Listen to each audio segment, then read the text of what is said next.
Welcome to the Rim Break Rodeo. We hope this video helps. You start by opening the request channel immediately, email or IT portal.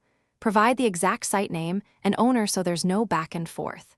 Explain why you need access and pick the minimum permission necessary, because least privilege reduces errors later. Once done, copy your AD username and work email into the form and attach any approval from your manager. This speeds processing and prevents denials due to missing details. You follow through by selecting the correct permission scope. Site level gives broader rights while folder level limits exposure.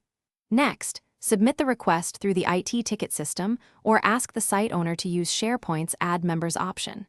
Make sure to include a clear justification and, if temporary access is needed, an end date. If approvals are required, tag your manager and the owner to prevent delays. Track the ticket and check for confirmation emails. You finish by verifying access. Open the site, navigate to the folder, and open a file. If you get an access denied, sign out and back in, clear cache, or use a private browser window first.